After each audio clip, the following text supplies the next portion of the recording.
Now that I no longer have to wear the muzzle that I have discovered is required when one desires to run for or hold on to a political office, I now can discuss the issues that are often brought before me. My passions are politics and philosophy. If I had been elected, I wanted to focus on the important information that never seems to be given to taxpayers, such as why we were told in 2011 that the city of Troy would be bankrupt by 2017, when in 2013 it was revealed that the city has over 23 million of our hard-earned tax dollars sitting in an unallocated general fund in excess of budget requirements. And will anyone be held accountable to the taxpayers for this potential willful deceit and possible lawlessness? Why should elected officials be able to spend our money when the taxpayers were coerced out of a part of it in the first place, with threats of unsafe streets, lowered bond ratings, the closing of our library, our nature center, and our historical museum? This song and dance of dire consequences is always the winning strategy of big government lovers when they want more of our money. Why do they do it? Because it works.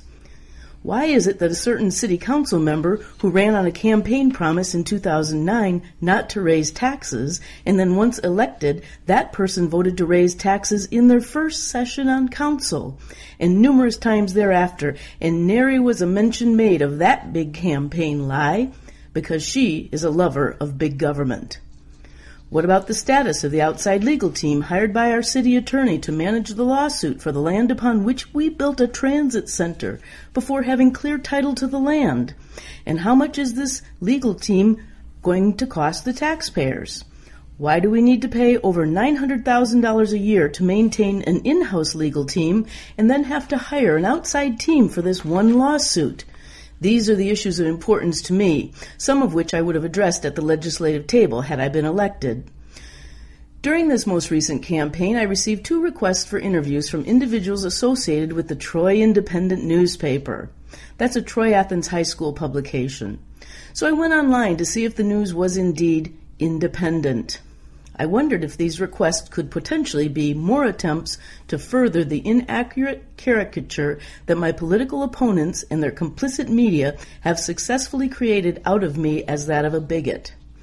If you could read some of the emails that have been sent to me over these past few years, you would see unparalleled hatred, unbridled profanity, depraved obscenity, truly fearful threats, and vicious, cruel name-calling. That is the response of the tolerance crowd to my one statement based upon a religious conviction that I hold. Whether you approve of my initial statement or not, you need to recognize that their responses represent true bigotry, abusive, relentless, callous disregard for a single person who had calculatedly been made into a political target. But those rude comments didn't make the news.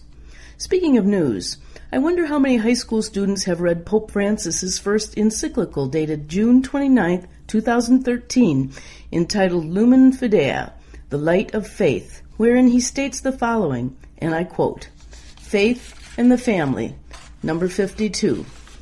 In Abraham's journey towards the future city, the letter to the Hebrews mentions the blessing which was passed on from fathers to sons. The first setting in which faith enlightens the human city is the family. I think first and foremost of the stable union of man and woman in marriage. This union is born of their love, as a sign and presence of God's own love, and of the acknowledgement and acceptance of the goodness of sexual differentiation, whereby spouses can become one flesh and are enabled to give birth to a new life, a manifestation of the Creator's goodness, wisdom, and loving plan. Grounded in this love, a man and a woman can promise each other mutual love in a gesture which engages their entire lives and mirrors many features of faith. Promising love forever is possible when we perceive a plan bigger than our own ideas and undertakings, a plan which sustains us and enables us to surrender our future entirely to the one we love. Faith also helps us to grasp in all its depth and richness the begetting of children as a sign of the love of the Creator who entrusts us with the mystery of a new person. So it was that Sarah, by faith, became a mother, for she trusted God's fidelity to his promise." End quote. This Light of Faith letter has received no mention in the mainstream media. You will not hear of it or find it outside of actively searching for it online. Why is that? This is an important document provided to the Catholic community, and with the Catholic community comprising approximately 25% of the United States population, it would seem to be relevant to our general understanding of the world in which we live. I question why high school students aren't being taught these types of virtues and values. It's okay. You don't need to answer my question. I already know the answer. It doesn't fit the agenda du jour. As I continued reading the independent newspaper, I noticed that a student had called me incompetent. Interesting. I have worked for the same company for longer than most of the students in high school have been alive. In my chosen occupation, I work with people from all walks of life. I work with important numbers regarding how much money it is that my clients will have to spend and what might be the benefit of spending that money. I solve problems, I work out options, I explain complex processes and details, I calm stressed nerves, and I share in the joy of closing possibly the most important transaction of many people's lives, their home and their mortgage. Over the past 2 decades, my company has seen employees come and employees go. I feel quite confident that this company would not have kept me employed all these years if I were anything but a valuable asset to the company. I estimate that most high school students were still in diapers when a dramatic shift began quietly taking shape in this country.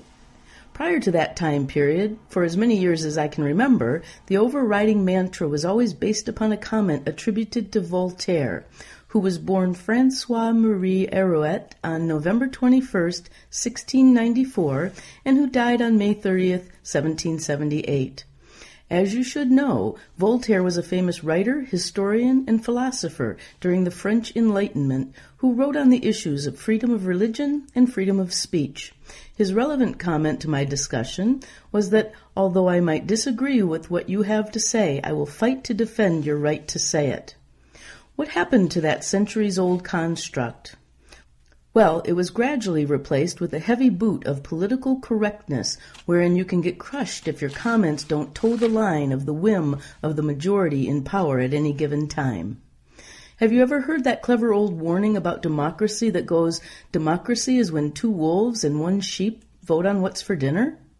And then the equally clever retort that a republic is a well-armed sheep. In other words, as Ayn Rand once said, the smallest minority is the individual. A republic based upon the rule of law defends the individual much better than a democracy which is based upon majority or mob rule. We need to clearly understand that when the government or the media can isolate, distort, and destroy me at one point in time, they can isolate, distort, and destroy you at another point in time. I would suggest that in the future we do all that we can to return to the days where we held Voltaire's advice dear to our freedoms. Oh, by the way, I've also been called a moron. Just so that you have a little bit of perspective, I had 600-word guest opinions published in the Oakland Press nearly every month for over 2 years, 2009 to 2010. I especially liked my article that I called Presumed Innocent. The news editor renamed it Alice's Frustration with Injustice Carries Over to the Real World. It was published on Sunday, August 22, 2010, on page F4, and it spoke of the real danger of judging people in the court of public opinion without even a jury of a deck of cards. You would have to read the book Alice in Wonderland to fully understand that statement. Actually, you should read some of my articles and then tell me if I'm a moron or if I'm a brave American citizen who believes in asking questions, looking for real solutions to real problems. But you would have to go to the library and search out a copy of the actual newspapers, because the Oakland Press no longer archives my articles. Right now, I think that one important solution that we should explore would be for parents of school-age children across this country to make a concerted effort to throw out the influence makers in our schools who would bring chaos and confusion to our children's understanding of human sexuality and demand a return to the study of eternal things that make a nation strong, such as justice, courage, wisdom, individual liberty, God, and the laws of nature. A truly independent news media would take us a long way towards achieving that goal. I'm Janice Daniels, former mayor of Troy, and that's all right by me.